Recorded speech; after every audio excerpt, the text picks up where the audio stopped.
مدینے پر حملہ کرنے کے لیے نکل رہے ہیں. اصل وجہ سن لیجئے بدر کی اصل وجہ. جب وہ لوگ 1000 کی تعداد میں مکہ سے نکل چکے تھے اور میرے آقا کو یہ خبر مل گئی, مخبر نے آ کر بتایا کہ جنگ کی تیاری سے مدینے کے اوپر حملہ آور ہونے کے لیے نکلے ہیں مکہ کے لوگ. اب نبی پاک صلی اللہ علیہ وسلم نے صحابہ سے فرمایا کہ ان کو مدینے پہنچنے مت دینا, اگر مدینے آ گئے تو مدینے کو توڑ پھوڑ کریں گے, شہر میں داخل ہوں گے, جنگ ہوگی تو کچھ نہ کچھ گھر ٹوٹیں گے, کسی کی آبادی اجڑے گی, کچھ نہ کچھ نقصان ہوگا, لہذا ہم خود مدینے سے باہر نکلتے ہیں. نبی پاک صلی اللہ علیہ وسلم اب اس ارادے سے اپنے صحابہ سمیت باہر نکلے. اس میں تعداد مختلف روایات کے مطابق 313, 314, 315, 319 اور ایک میں 360 اصحاب بدر کی تعداد پہ الگ الگ روایات ہیں. 313 صحابہ کی روایت بہت سارے محدثین نے روایت کی ہے, اور 360 کی بھی روایت ہے, 360 لوگ بھی تھے. بہرحال وہ اس طور پر کہ بچے دوسرے لوگ سب ملا کر کے کسی نے شمار کیا, اور کسی نے صرف خالص جنگ کرنے والوں کو شمار کیا. اس میں سارے بڑے بڑے اجلہ صحابہ ہیں, سیدنا ابو بکر صدیق, سیدنا عمر فاروق, سیدنا حیدر کرار, علی مرتضیٰ رضی اللہ تعالیٰ عنہ, دیگر اصحاب. ہاں, حضرت عثمان غنی رضی اللہ تعالیٰ عنہ اس میں شامل نہیں تھے. اس کی وجہ یہ تھی کہ حضور صلی اللہ علیہ وسلم کی بیٹی حضرت رقیہ بیمار تھیں, مدینے میں تھی. نبی پاک صلی اللہ تعالیٰ علیہ وسلم نے حضرت عثمان سے کہا کہ تم اپنی اہلیہ میری بیٹی کی تیمارداری میں رہو, تمہیں بدر میں شریک ہونے کا برابر ثواب دیا جائے گا. حضرت عثمان غنی مدینے میں تھے. اسی وجہ سے آج بھی اصحاب بدر کے ناموں کی جب تلاوت ہوتی ہے نا, تو حضرت عثمان کا نام بھی اس میں آتا ہے. وہ اگرچہ جنگ میں گئے نہیں تھے, لیکن اسماء بدر میں ان کا نام شامل ہے. آپ پڑھ کر کے دیکھنا یا سننا تو حضرت عثمان غنی کا بھی نام ہے, کیونکہ مال غنیمت جب تقسیم ہو رہا تھا تو حضور نے حضرت عثمان کو بھی اس میں سے حصہ دیا تھا. خیر, جب نبی پاک صلی اللہ تعالیٰ علیہ وسلم یہ صحابہ کو لے کر نکلے, اب مدینے سے 160 کلومیٹر مکہ کی طرف کا یہ راستہ ہے بدر. بدر ایک علاقے کا نام ہے, وہاں ایک کنواں تھا جس کا نام بدر تھا, جس کی وجہ سے اس علاقے کا نام بدر پڑا. اب حالات دیکھیں کیسے آزمائش کے بڑھتے گئے. میں مختصراً انداز میں آپ کے سامنے رکھوں گا. یہ جنگ کا پس منظر تھا, حضور لڑنے کے لیے گئے نہیں تھے بلکہ ڈیفینس کے لیے, کہ مکہ والے نکل چکے تھے. اب مکہ والے آ کر جس جگہ پڑاؤ کیے وہ بھی بدر تھا, وہاں کنواں تھا, پانی تھا, اس کے لیے وہاں پر ان لوگوں نے بھی قیام کیا. میرے آقا صلی اللہ علیہ وسلم نے بھی اپنا لشکر انداز کر دیا. صحابہ وہاں پر اتر پڑے, سب کے خیمے لگ گئے, اور کنویں کے پانی پر بھی قبضہ ہوا. اس کے بعد دیکھا صحابہ کے دل گھبرائے ہوئے تھے, کیونکہ حضور صلی اللہ علیہ وسلم اور صحابہ کو جو زمین ملی تھی وہ ریتیلی زمین تھی, بالو کی زمین, پاؤں دھس جایا کرتے تھے. اور کفار مکہ جہاں پر اترے تھے وہ تو سخت سپاٹ فلیٹ زمین تھی, مٹی کی زمین تھی, اور اس میں گھوڑے اچھی طرح دوڑتے تھے. یہ ریتیلی زمین پر گھوڑوں کے پیر بھی گھس جاتے اور انسانوں کے بھی. اچھا, یہ بات بھی میں بتا دوں, کل تعداد صحابہ اکرام رضوان اللہ تعالیٰ علیہ مجمعین کے ساتھ 313 صحابہ میں صرف 4 گھوڑے تھے. 4 گھوڑے, یہ 4 گھوڑوں پر بیٹھ کر کے گئے ہیں. کون سوار ہوا ہوگا, کون پیدل چلا ہوگا؟ اور اونٹوں کی کچھ تعداد, اس کے علاوہ تلوار سب کے پاس نہیں, اور جس کے پاس ہے ان کی سبزیاں بھی کٹتی نہیں. ان حالات میں تو وہ گئے تھے. نبی پاک صلی اللہ تعالیٰ علیہ وسلم کے ساتھ جب گئے, اب وہاں پر صحابہ اکرام کے دلوں کے اندر تھوڑی گھبراہٹ آنے لگی کہ ہم زمین اس طرح کی ہے, اور تعداد جب ان کی دیکھتے ہتھیار سے لیس, تو یہ عرض کرتے کہ کیا ہوگا. پہلی جنگ ہو رہی تھی نا, آمنا سامنا پہلی مرتبہ ہو رہا تھا. اب نبی پاک صلی اللہ تعالیٰ علیہ وسلم سب صحابہ کو لے کر رات کو بیٹھتے ہیں. اب اس میں جو نبی پاک صلی اللہ تعالیٰ علیہ وسلم کے سامنے صحابہ اکرام سے مشورہ ہو رہا تھا, اب وہ ایمان کی بات ہے. حضور نے صحابہ کی بات یہ سنی کہ جو مہاجرین تھے وہ یہ کہہ رہے تھے کہ انصار کا تو کچھ گیا نہیں, ہمارا گیا ہے مکہ میں, ہمارے مال لوٹے, ہماری جائیدادیں لوٹیں, انصار مدینے میں رہتے ہیں, مکہ کے کفار نے ان کا تو کچھ بگاڑا نہیں. ہو سکتا ہے کہ انصار جو ہے جنگ میں انٹرسٹ نہ لیں, ان کا کیا گیا ہے, یہ مہاجرین کی جنگ ہے, انصار جو ہے ہو سکتا ہے انٹرسٹ نہ لیں, وہ نہ آئیں. یہ ان کے دلوں میں بات تھی, حضور پاک صلی اللہ علیہ وسلم نے محسوس کر لیا, کیونکہ 69 انصار صحابہ اس کے اندر تھے. 69 بڑی تعداد ہوتی, 70 صحابہ تقریباً انصار تھے. اب دلوں میں جب یہ بات آئی مہاجرین کے کہ پتہ نہیں ہے لڑیں گے کہ نہیں لڑیں گے, کیونکہ ان کا تو کچھ گیا نہیں ہے نا. جیسے آج لوگ کہتے ہیں میرا تھوڑی نا اس سے کوئی مسئلہ ہے, تو پھر نبی پاک صلی اللہ علیہ وسلم نے رات کے وقت انصار صحابہ کو پہلے بلایا، سب بیٹھے ہوئے تھے، مشورہ کرنا تھا۔ سید الانصار حضرت سعد ابن معاذ رضی اللہ تعالیٰ عنہ انصار کے سردار تھے، بلایا اور پوچھا کہ تمہارا کیا مشورہ ہے، آپ کا کیا مشورہ ہے جنگ کے سلسلے میں؟ سنو، حضور پاک صلی اللہ تعالیٰ علیہ وسلم کی بارگاہ میں حضرت سعد بن معاذ سب سے پہلا جواب کیا دیتے ہیں؟ کہتے ہیں یا رسول اللہ صلی اللہ علیہ وسلم، پورے انصار کی طرف سے تو میں ترجمانی کرنے کے لیے کھڑا ہوں، لیکن میرے آقا کیا ہم بھی کوئی پوچھے جانے کی چیز ہیں؟ آپ کے سلسلے میں ہم بھی کوئی پوچھے جانے کی چیز ہیں؟ اور حضرت سعد ابن معاذ کہتے ہیں قسم رب ذوالجلال کی، مدینے سے برق الغماد یمن تک بھی آپ جائیں، انصار کا ہر بچہ آپ کے قدموں کے ساتھ ہوگا۔ آپ تو صرف بدر تک آئے یا رسول اللہ، اگر ہمیں پیدل یمن تک بھی لے جاتے ہم آپ کے پیچھے جاتے۔ ان کے الفاظ میں سناؤں، ایمان تازہ ہو جاتا ہے۔ حضرت سعد ابن معاذ رضی اللہ تعالیٰ عنہ فرماتے ہیں یا رسول اللہ صلی اللہ علیہ وسلم، آج میں سارے انصار صحابہ کی طرف سے ترجمانی کرتے ہوئے، جس کو کہتے ہیں ریپریزنٹیٹیو، میں کھڑا ہوں، عرض کرتا ہوں میرے آقا اگر کسی کے ذہن میں یہ بات ہے تو وہ نکال دے کہ ہم صرف اپنے وطن میں رسول اللہ کی مدد کرتے ہیں، بلکہ اللہ کے نبی صلی اللہ تعالیٰ علیہ وسلم جس کونے میں جائیں گے انصار کو وہاں حضور پائیں گے۔ اب حضور کی بارگاہ میں عرض کرتے ہیں آقا آپ کو کل اختیار ہے، آپ کو کل اختیار ہے۔ اب سنو حضرت سعد ابن معاذ کے یہ بدر کے میدان سے ایک دن پہلے کے الفاظ ہیں، ایک دن پہلے کے الفاظ ہیں، یا رسول اللہ صلی اللہ علیہ وسلم آپ کو کل اختیار ہے، جس کا رشتہ ملانا ہے ملا دیجیے آپ، اور جس کو توڑنا ہے آج ہی آپ فرما دیں، ہم ہمیشہ آخری سانس تک کے لیے توڑ دیں گے۔ اگر آپ فرما دیں کہ اس کی بیوی اس کے لیے حلال نہیں، اس کا بیٹا نہیں، یا رسول اللہ آخری سانس تک ہم اس سے رشتہ توڑ دیں گے۔ یہ بدر میں جانے سے پہلے حضرت سعد ابن معاذ کہتے ہیں جس کا رشتہ آپ ملانا چاہیں میرے آقا ملا دیں، اور جس کا ختم کرنا چاہتے ہیں توڑ دیں، اور جس کو موجودہ حالات میں رکھنا چاہتے ہیں میرے آقا پسند فرما لیں، اور ہمارے مال آپ کے لیے حاضر ہیں یا رسول اللہ، اور ہمارے جس قدر منشا ہو قبول فرمائیں۔ ہاں حضرت سعد ابن معاذ کہتے ہیں ہمارے پاس جو کچھ بھی ہے یا رسول اللہ یہ ہمارا مال حاضر ہے۔ اب یہ دیکھو ادب کے الفاظ، حاضر ہے یا رسول اللہ، جتنا آپ کو چاہیے ہمارا پورا مال قبول کر لیں اور جتنا چاہے چھوڑ دیں، اور قسم رب ذوالجلال کی جو آپ نے چھوڑ دیا وہ دنیا کی سب سے بری چیز ہے ہمارے لیے، جو آپ نے قبول کیا وہ ہمارے لیے سب سے عمدہ چیز ہے۔ یہ بدر کے میدان میں حضرت سعد ابن معاذ رضی اللہ تعالیٰ عنہ کی تقریر چل رہی ہے، اور اس کے بعد حضور پاک صلی اللہ تعالیٰ علیہ وسلم کی بارگاہ میں یہ کہتے ہیں یا رسول اللہ قسم اس رب ذوالجلال کی جس نے آپ کو سچی نبوت کے ساتھ بھیجا، اللہ کی قسم اگر آپ ہمیں حکم دیں سمندر کو چیر کر نکل جانا ہے، رب ذوالجلال کی قسم یا رسول اللہ انصار کا ہر بچہ سمندر میں کود پڑے گا۔ یہ بدر سے پہلے کی تقریر۔ اب ان کی تقریر سن کر حضور بڑے خوش ہوئے، میرے آقا صلی اللہ تعالیٰ علیہ وسلم نہایت ہی خوشی کا اظہار فرماتے ہیں، اور اس کے بعد پھر حضرت مقداد بن اسود ایک صحابی ہیں کھڑے ہوتے ہیں، پوچھا یا رسول اللہ صلی اللہ علیہ وسلم آپ صحابہ سے مشورہ لے رہے ہیں کس بات کا؟ کہا جنگ ہونا چاہیے نہیں ہونا چاہیے؟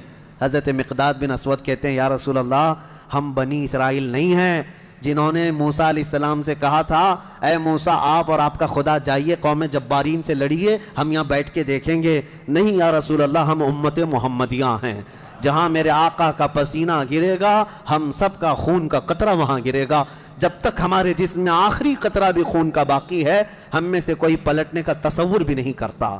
یہ رسول پاک صلی اللہ علیہ وسلم کے چہیتے صحابہ کی تقریریں تھیں، سب کے جذبے جوان تھے، کوئی لوٹنا نہیں چاہتا، کوئی پلٹنا نہیں چاہتا۔ اب صحابہ کو باہر کر کے حضور خیمے میں چلے گئے۔ اب سنو حضور پاک صلی اللہ تعالیٰ علیہ وسلم جیسی ہی خیمے میں گئے جہاں آج مسجد عریش بنی ہے، اس کو عریش کہا جاتا حضور کے خیمے کو، حضور سجدے میں گر گئے۔ سجدے میں گرنے کے بعد نبی پاک صلی اللہ تعالیٰ علیہ وسلم اتنا گریہ وزاری کر رہے تھے، اتنا رو رہے تھے سجدے میں حضور پاک صلی اللہ علیہ وسلم، اور جو صحابی ان کی خدمت میں کھڑے تھے وہ کہتے ہیں نبی پاک صلی اللہ تعالیٰ علیہ وسلم کی الفاظ میں سن رہا تھا ابتحالات کو، عرض یوں کر رہے تھے اے اللہ ایک چھوٹی سی فوج، ایک چھوٹی سی جماعت تیرے دین کی نصرت کے لیے میدان میں اتری ہے، اے اللہ اگر اس جماعت کی تو کل مدد نہ کرے گا تو قیامت تک اس روئے زمین پر کوئی سجدہ کرنے والا نہیں آئے گا۔ اے اللہ قیامت تک کوئی تیری عبادت نہیں کر سکے گا۔ یہ محبوبانہ انداز ہے میرے آقا کا، یہ کوئی دھمکی نہیں ہے اللہ کو۔ رب تعالیٰ کی بارگاہ میں گڑ گڑانا کہ مولا اگر ان کی مدد نہیں کرے گا تو پھر کون تیری عبادت کرے گا۔ اور اس کے بعد اچانک حضور صلی اللہ علیہ وسلم اٹھے سجدے سے، پیشانی چمک رہی تھی اور حضور مسکرا رہے تھے۔ دو صحابہ کھڑے تھے، کہا یا رسول اللہ صلی اللہ علیہ وسلم آپ اتنی گریہ وزاری کرتے کرتے بھی مسکرانے لگے۔ کہا میرے رب نے میری ڈھارس بندھا دی، مبارک ہو، بشارت ہو، میں نے ابھی ابھی جبرائیل کو جنگی لباس پہن کر اترتے دیکھا ہے۔ جبرائیل امین آ گئے ہیں۔ وہ صحابہ دوڑے دوڑے گئے، باہر جا کر کہے مبارک ہو اللہ کے نبی کو مدد آ گئی ہے۔ ابھی رات کا حصہ گزرا نہیں تھا کہ بارش برسنے لگ گئی۔ میرے آقا نے فرمایا میرے صحابہ اللہ کی دوسری مدد آ گئی۔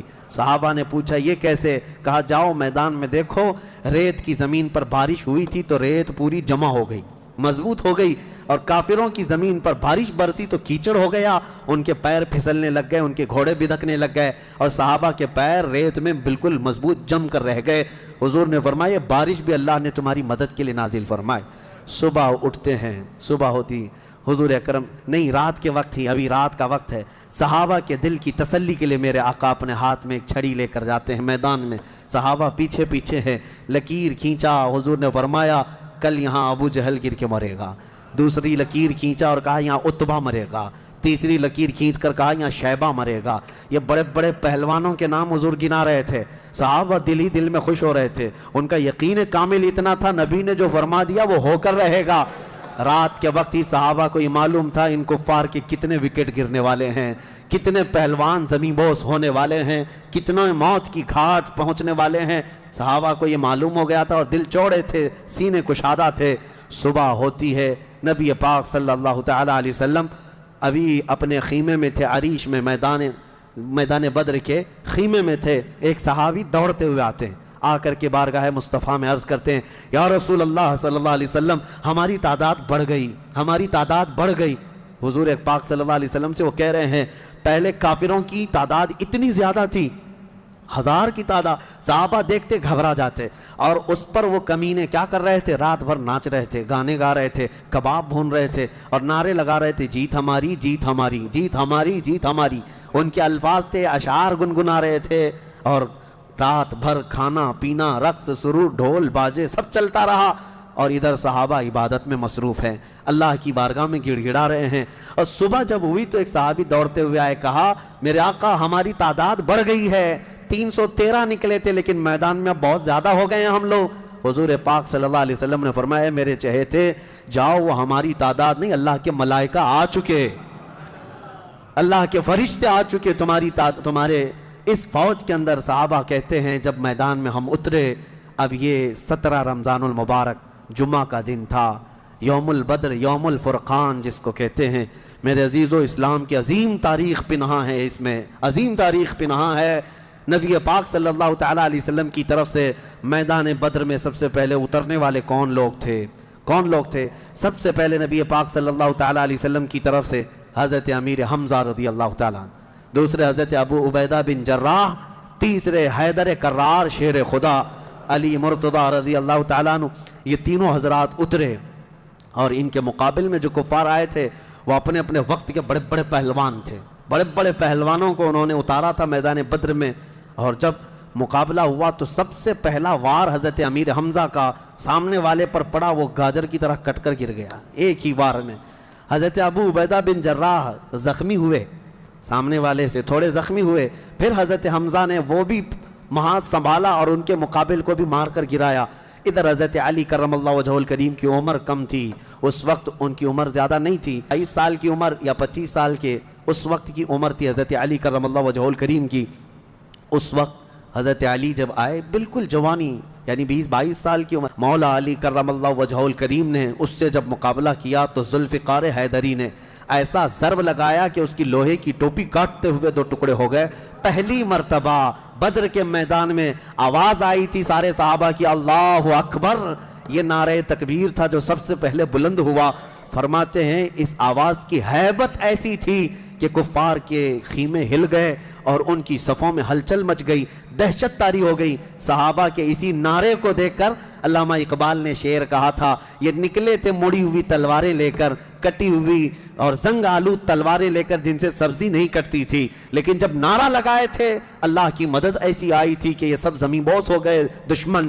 اقبال نے کہا تھا، کفر دم توڑ دے گا ٹوٹی ہوئی شمشیر کے ساتھ، کفر دم توڑ دے گا ٹوٹی ہوئی شمشیر کے ساتھ، گر تم نکلا جاؤ ایک بار نعرے تکبیر کے ساتھ۔ یہ انہی صحابہ کا نعرہ تھا جب انہوں نے پہلی مرتبہ بلند کیا۔ یہ لڑائی چلتی رہی شام تک، شام ہونے نہ پائی، دوپہر تک اس لڑائی کو پہلے ایک کے بعد دیگرے، اس کے بعد پھر گھماسان کی لڑائی ہوئی۔ لیکن کفار مکہ میں سے کچھ لوگ کہتے ہیں ہم تو بڑے حوصلوں سے آئے تھے لڑنے کے لیے، بڑے حوصلوں سے آئے تھے، جن کو یہ مدینے میں مکہ میں پکڑ کے مارتے تھے وہ آج ان کے مقابل میں تھے، کوئی کسی کا غلام تھا، کوئی کسی کا رشتہ دار بھی تھا، لیکن مقابلے میں جب آئے وہ کفار مکہ کہتے ہیں ہم تو بڑے ہمت کے ساتھ لڑنے کے لیے آئے تھے، لیکن جب ہم لڑنے جا رہے تھے تو ہمارے مقابل میں اجنبی لوگ آ رہے تھے، اجنبی لوگ آ رہے تھے، اور ان کی ہیبت ایسی طاری ہوتی کہ ہم نے ان کو نہ مکے میں کبھی دیکھا تھا نہ مدینے میں کبھی دیکھا تھا۔ یہ وہ بدری ملائکہ تھے جو جبرائیل امین کی سپہ سالاری میں آئے تھے۔ اب یہاں ایک بات میں بتانا چاہتا ہوں، ایک فرشتہ اتر جائے کافی ہے۔ آپ کو پتا ہے قوم شعیب جب نافرمانی کر رہی تھی تو اللہ تعالیٰ نے عذاب کیا بھیجا تھا؟ جبرائیل امین علیہ السلام کو اتارا تھا، انہوں نے ایک چیخ ماری تھی، چنگھاڑ، اور ان کی آواز کی ہیبت سے جتنے پہاڑوں میں تھے یہ قوم شعیب سب کے بھیجے کانوں سے نکل آئے تھے اور زمین پر گر کر مر گئے تھے۔ تو یہاں جبرائیل امین اکیلے آ جاتے، صرف آواز لگاتے، کسی کو تلوار اٹھانے کی بھی ضرورت نہیں، یہ 1000 پورے کیڑے مر جاتے۔ لیکن یہ وجہ کیا ہے؟ مفسرین نے فرمایا یقیناً ایک فرشتہ بھی مدد کے لیے کافی ہوتا، لیکن اللہ نے بدر کے میدان میں 5000 فرشتے اتارے، یہ عظمت مصطفیٰ کے لیے، یہ رسول اللہ کی عظمت کے لیے۔ کبھی کبھار تعداد جو ہے وہ شان بتانے کے لیے ہوتی ہے، عظمت بتانے کے لیے ہوتی ہے۔ ہاں ایک جھنڈا کافی ہوتا ہے، لیکن کبھی 10 جھنڈے لگاؤ تو اس کی عظمت بڑھ جاتی ہے۔ ہاں 2 باڈی گارڈ کافی ہوتے ہیں، لیکن 10 کھڑے ہو جائیں تو اس کی ہیبت اور طاری ہوتی ہے۔ یہ ایک انسانی ذہن بنا ہوا ہے۔ اللہ تبارک و تعالیٰ نے اپنے محبوب کی عظمت شان کی وجہ سے 5000 ملائکہ کو اتارا۔ اب یہ جنگ ہوتی رہی، اس میں صحابہ تو لکڑیوں سے جنگ کرتے رہے، سب تلواروں سے نہیں، کچھ صحابہ تو لکڑیوں سے جنگ لڑتے رہے، اور لکڑیوں سے ہی کئی کو مار کے گرایا، اور 70 جو ہے موت کے گھاٹ اتر گئے، اور اس میں معمولی 70 نہیں تھے، بڑے بڑے گرو گھنٹال تھے، جتنے بھونکتے تھے مکہ میں بیٹھ کر۔ ابو جہل مر گیا، حضرت بلال حبشی کا آقا امیہ بن حرب وہ مر گیا، اور کئی ایسے بڑے بڑے عتبہ شیبہ جیسے بڑے بڑے کافر، یہ سب کے سب موت کے گھاٹ اتر گئے۔ بدر کی ایک لڑائی ایسی کہ اچھوں کی جڑ کاٹ کر رکھ دیا۔ اب یہاں پر حضور پاک صلی اللہ تعالیٰ علیہ وسلم کا رحم بھی دیکھیں، حضور ملاحظہ فرما رہے تھے، جب امیہ گر کر زخمی ہوا تھا، حضور نے جو صحابی لڑ رہے تھے کہا کہ روک دو اس کو۔ امیہ جو لڑ رہا تھا وہ بڑا ہٹا کٹا پیسہ والا مکہ کا بڑا آدمی تھا، تو جو صحابی لڑ رہے تھے انہوں نے گرا دیا، وہ زخمی ہو کر گرا، حضور نے فرمایا چھوڑ دو اس کو، وہ صحابی ہٹ گئے۔ حضور نے فرمایا بلال حبشی کو بلاؤ۔ بلال کہاں ہے؟ بلال آئے، کہا اے بلال آؤ، جتنا اس نے تڑپایا تھا خوب آج تم بدلا لو اس کے ساتھ، کیونکہ یہی وہ تھا جو حضرت بلال کو ایک ڈرم میں ڈال کر دن بھر رکھتا تھا، لوہے کی ایک ٹاکی بنا کر اس میں ڈال کر اوپر سے ڈھکن ڈال کر گرم دھوپ میں ان کو ایسی رکھ دیتا تھا، بغیر کھانا پانی دیے شام تک ان کو کھولا جاتا تو ان کا جسم پورا اجمرا ہو جاتا تھا، ان کی پیٹھ ایسی گل گئی تھی انگاروں میں سلانے کی وجہ سے کہ ریڑھ کی ہڈی دکھتی تھی۔ یہ حضرت بلال کے ساتھ کیا تھا، حضرت بلال حبشی نے مار کر اس کو ختم کیا۔ عدو اللہ، اور حضرت بلال مارتے وقت کیا کہہ رہے تھے یہ بھی سنیے، یہ صحابہ کا جذبہ ہے۔ کہتے ہیں اس کو قتل کیا اور یوں کہا انت عدو اللہ و عدو رسولنا، میں نے تجھے مار دیا ہے اس لیے کہ تو اللہ کا اور میرے حبیب کا دشمن تھا، یہ نہیں کہ مجھے تڑپاتا تھا، یہ نہیں کہ تو نے مجھے بہت مارا ہے اب چکھ لے مزہ۔ حضرت بلال یہ کہتے ہیں تو اللہ کا دشمن تھا اور میرے مصطفیٰ کا دشمن تھا، میں نے تجھے ختم کیا۔ یہ بدر کی وادی میں حضرت معاذ اور معوذ بن عفراء رضی اللہ عنہما، 2 چھوٹے بچے، بچوں پر جہاد تو ہے نہیں لیکن یہ ضد کر کے اصرار کر کے حضور کے پاس آئے تھے، کہا ہمیں اجازت دے دے۔ میرے آقا نے ان کو اجازت دی تو یہ جنگ میں شریک ہوئے۔ حضرت عبد الرحمن بن عوف کہتے ہیں صاحب بڑے بڑے صحابہ، جنگ کے میدان میں نفسا نفسی کا عالم ہوتا ہے، اپنا ڈیفنس کرنا ضروری ہوتا ہے، کہاں سے تیر آئے کہاں سے تلوار آئے، لیکن یہ دو بچے اس طرح سے میدان میں ہیں کہ حضرت عبد الرحمن بن عوف سے کہتے ہیں چچا ہمیں ایک بات بتائیے، ابو جہل کس کا نام ہے؟ حضرت عبد الرحمن بن عوف کہتے ہیں میں ہنس پڑا، ان کی عمر 13 سال کے آس پاس کی تھی۔ کہتے ہیں یہ کیا کرو گے تم؟ وہ سردار قریش ہے، پہلوان ہے مکہ کا۔ ان بچوں نے کہا ہم نے دیکھا تو نہیں مگر سنا ہے اس خبیث کے بارے میں کہ وہ ہمارے آقا کو گالیاں دیتا ہے، وہ ہمارے نبی کو گالیاں دیتا ہے۔ یہ اصل محافظین مصطفیٰ تھے، محافظین ناموس رسالت تھے، نبی پاک صلی اللہ علیہ وسلم کی عزت کے لیے۔ میرے عزیزو یہ بچے کھیلنے کے لیے ضد نہیں کر رہے تھے، جان ہتھیلی پر لانے کے لیے ضد کر رہے ہیں۔ حضور پاک صلی اللہ علیہ وسلم کی بارگاہ میں آئے اور اس کے بعد حضرت عبد الرحمن بن عوف کہتے ہیں میں ابھی بات چیت کر ہی رہا تھا کہ ابو جہل سامنے گھوڑے پر بیٹھا جا رہا تھا، میں نے اشارے سے بتایا وہ دیکھو وہی مردود ہے جو گھوڑے پر جا رہا ہے۔ یہ دونوں بچے چیل کی طرح جھپٹ گئے اس کی طرف اور بھاگتے ہوئے اس کی طرف گئے۔ ابو جہل کو یہ ایکسپیکٹیشن ہی نہیں تھا، یہ امید ہی نہیں تھی کہ اس کے مقابل میں کبھی کوئی بچہ آ سکتا ہے۔ غرور و تکبر میں ہمیشہ وہ سوچتا تھا بڑے بڑوں سے ہی لڑنا ہے ہم کو، اور دیکھا تو چھوٹے بچے آئے، ایک بچے نے گھوڑے کی ٹانگ پر تلوار ماری، ابو جہل نیچے گر گیا، گھوڑا بھی گرا وہ بھی گرا، اور جیسے ہی گرا دونوں اس کے سینے پر چڑھ کر بیٹھ گئے، سینے پر چڑھ کر بیٹھ گئے اور گردن پر تلوار رکھی۔ تو جانتے ہیں ظالم یہ زمانے بھر کا بڑا گستاخ اور گستاخوں کا باپ کیا کہتا تھا، عربی میں شعر کہہ رہا ہے اس وقت، کہتا ہے میں عرب ہوں موت سے ڈرتا نہیں، میں عرب ہوں موت سے ڈرتا نہیں، لیکن افسوس مجھے اس بات کا ہے کہ میرے مقابل کا آیا نہیں۔ اس کو افسوس یہ ہے کہ مجھے کوئی پہلوان نے مارا نہیں، مجھے چھوٹے بچے مار رہے ہیں۔ اور بعض لوگوں نے کہا کہ اس کی یہ خواہش تھی، کہا کاٹنا ہے تو گردن تھوڑا نیچے سے کاٹو، کیونکہ سب کٹے ہوئے گردنیں رکھی جائیں تو میری گردن تھوڑی اونچی دکھے۔ غرور و نخوت کبھی نہیں جاتا، گھمنڈ و تکبر کبھی نہیں جاتا۔ ان بچوں نے ختم تو کر دیا ابو جہل کو، اور مشہور ہے کیا ہی بہترین کہا، ہم جیسے لاکھوں کروڑوں کی جوانیاں ان بچوں کے قدموں پر قربان ہوں، ہم ان کے ناخنوں تک بھی نہیں پہنچ سکتے جنہوں نے دفاع کیا ہے، ڈیفنس کیا ہے میرے مصطفیٰ کی عزت کا۔ اوروں نے کافروں کو مارا ہوگا، ان بچوں نے تو پورے کفر کو مارا ہے۔ اوروں نے جاہلوں کو مارا تو انہوں نے ابو جہل کو مارا ہے، جہالت کے باپ کو مارا ہے۔ اسی جنگ میں شہزادے حضرت معاذ کا مونڈھا کسی کافر نے مار کر کے ختم کر دیا، تلوار سے کندھے کو مار دیا، لیکن جذبہ ختم نہیں ہوا۔ اس بچے نے دوسرے ہاتھ میں تلوار لی اور لڑنا شروع کیا، اور اپنے ہاتھ کو پیر میں دبا کر کھینچ کے نکال دیا۔ یہ زیادہ دیر تک نہیں، یہ دونوں شہزادے لڑتے رہے میدان بدر میں۔ شام سے پہلے پہلے دونوں بچے بھی شہید ہوئے، حضرت معاذ بھی شہیدوں میں ہیں، حضرت معوذ بھی شہیدوں میں ہیں۔ کس باپ کے یہ بیٹے تھے، کس گھر میں آنکھیں کھولی تھی انہوں نے، جہاں ماں کو قرآن کی تلاوت کرتے سنا، باپ کو محراب عبادت میں دیکھا، اور گٹھی میں ان کے پلایا ہوا تھا عظمت مصطفیٰ۔ سب سے پہلی چیز ہے میرے عزیزو، یہ جان دے چکے میدان میں۔ نبی پاک صلی اللہ علیہ وسلم شام کے وقت جنگ کا پانسا کیسے پلٹا، یہ صحابہ ایسے گھستے چلے گئے ان کے صفوں میں کہ وہ ہیبت سے بھاگنے پر مجبور ہو گئے۔ مکہ کے کفار جتنے بھی تھے سب کے سب اپنا ساز و سامان چھوڑ کر میدان سے بھاگنے لگ گئے۔ وہاں پر اپنے مویشی چھوڑا، اپنے بہت سارے چھوڑا، یہاں تک کہ 70 قیدی پکڑ میں آئے اور 70 مارے جا چکے تھے، 140، اور صحابہ میں 13 شہید تھے، 1 زخمی تھے۔ 13 شہید ہوئے، 1 زخمی تھے، حضرت عبیدہ بن حارث، وہ بھی راستے میں جا کر شہید ہوئے۔ تو جنگ بدر کے ٹوٹل شہید 14 ہیں، باقی وہ 70 اور 140 پورے ٹوٹل یعنی قیدی ملا کر۔ شام کے وقت اب سنو میرے آقا صلی اللہ علیہ وسلم کا معجزہ۔ صحابہ کہتے ہیں حضور نکلے، میدان میں آئے، سب کافروں کی لاشیں ایک جگہ کھینچ کر لا کر گڑھے میں ڈال دی گئیں، لیکن لاشیں دیکھنے کے لیے حضور میدان میں جا رہے تھے۔ صحابہ کہتے ہیں قسم خدا کی ہم نے دیکھا حضور نے جس کے لیے جو دائرہ کھینچا تھا وہ کافر وہیں گر کے مرا تھا، ایک بال بھی باہر نہیں تھا۔ حضور نے جس کے لیے لکیر کھینچا تھا وہ کافر اسی میں گر کر مرا ہوا تھا۔ حضور نے جو نشان بنایا تھا ابو جہل وہیں مرا ہوا تھا، عتبہ وہیں مرا ہوا تھا، شیبہ وہیں مرا ہوا تھا۔ آج کے منافقین کے لیے بھی یہ درس ہے. یہ دیکھیں جنگ بدر کی تاریخ کو.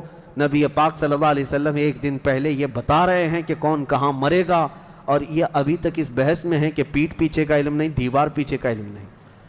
یا اپنے جیسا نبی کو بھی قیاس کرتے ہیں. اللہ ہدایت عطا فرمائے. اب شام کے وقت سارے وہ لاشوں کو لا کر ایک گڑھے میں جمع کر دیا, اور جو مسلمان صحابہ تھے ان کی لاشیں جمع کی گئیں اور ان کو عزت کے ساتھ, احترام کے ساتھ اسی بدر کے میدان کے قریب دفن کر دیا گیا. اور کافروں کی لاشوں کے پاس کھڑے ہو کر حضور نے پھر ایک خطبہ دیا. خطبہ دے رہے تھے اور اس میں حضور صلی اللہ علیہ وسلم یہ فرما رہے تھے, اے لوگو, ہمارے رب نے جو ہم سے وعدہ کیا تھا وہ پورا کر دکھایا اللہ نے. بتاؤ تمہارا خدا جو تم سے کوئی وعدہ کیا تھا کیا تم کو بھی پورا کر دیا؟ کیا تم نے موت کے بعد وہ چیز پا لی جس کے لیے تم لڑتے تھے؟ صحابہ پوچھنے لگے, یا رسول اللہ صلی اللہ علیہ وسلم, آپ یہ کس کو سنا رہے ہیں؟ یہ مرے ہوئے کفار کو. حضور نے فرمایا یہ تم سے بھی زیادہ سنتے ہیں, مرنے کے بعد وہ تم سے بھی زیادہ سنتے ہیں. اسی لیے حضور پاک صلی اللہ علیہ وسلم نے فرمایا کہ مردہ لوگوں کی باتیں تو چھوڑیں, چلنے والوں کے پیر کے چپل کے نیچے جو آواز آتی ہے وہ بھی مردہ سنتا ہے, اس کے کان بڑھ جاتے ہیں. اب مجھے بتاؤ میرے عزیزو, بدر میں مارے گئے ہوئے غلیظ قسم کے کافر جب باتیں سن سکتے ہیں تو اللہ کے اولیاء اپنی قبروں میں کیوں نہیں سنتے؟ انبیاء کرام اور اولیاء کرام اپنی قبروں میں نہیں سنتے؟ ہم جاتے ہیں اور اسی یقین کے ساتھ جاتے ہیں کہ وہ قبروں میں ہماری باتوں کو سنتے بھی ہیں, اور اللہ نے ان کو تصرف اور اختیار دیا ہو تو ہمارے حق میں اللہ کی بارگاہ میں سفارش بھی کرتے ہیں. یہ ہے جنگ بدر. اس کا خلاصہ یہی ہے کہ وہ اگرچہ 313 نہتے تھے لیکن یقین کامل تھا. اسی کو اقبال نے کہا ہے, یقین محکم عمل پہ ہم, جہاد محبت فاتح عالم, جہاد زندگانی میں ہیں یہ مردوں کی شمشیریں. کہ یہ وہ صحابہ تھے, ان کے بارے میں وہ کہتے ہیں اللہ کے شیروں کو آتی نہیں روبائی, اللہ کے شیروں کو آتی نہیں روبائی. یہ لومڑی کی طرح نہیں رہتے بلکہ ان کا عزم حوصلہ بڑا جوان تھا, اور میدان میں اترے تھے تو نہ یہ تلواروں کے بھروسے آئے تھے نہ ہاتھی گھوڑوں کے بھروسے آئے تھے, بلکہ ان صحابہ کا صرف یقین یہ تھا اللہ ہمارے ساتھ ہے, رسول ہمارے ساتھ ہے. اے مومنوں, آج اس بدر کی تاریخ کے بعد میں آپ سے بھی یہی کہنا چاہوں گا, آج جتنے بھی ابو جہل ناچ رہے ہوں ان کو ناچنے دو اور پکار کر کہو ان اللہ معنا, بے شک اللہ ہمارے ساتھ ہے, بے شک اللہ ہمارے ساتھ ہے. آزمائش ہوگی, امتحان ہوگا, کچھ تو مریں گے کچھ تو کٹیں گے, لیکن غلبہ حق کا ہی ہوگا. حل الحق یعلو ولا یعلی علیہ, فرمایا گیا حق ہمیشہ بلند ہو کر رہے گا, اس کے اوپر کوئی غالب نہیں آئے گا. ہو سکتا ہے صدیوں تک اس کو کوئی پکڑ کر کے رکھے, حق کو گرفتار کر کے رکھے, لیکن کبھی بھی وہ اس طرح نیست و نابود نہیں کیا جائے گا. قیامت تک حق کو بلند ہونا ہے. اللہ کریم ہم سب کو حق جماعت کے ساتھ زندہ رکھے اور ہمیں غلبہ اسلام کا وہ سنہرا دور عطا فرمائے, جب ہم دیکھیں ہمارے ہر گھر سے آواز آئے لبیک یا لبیک یا لبیک یا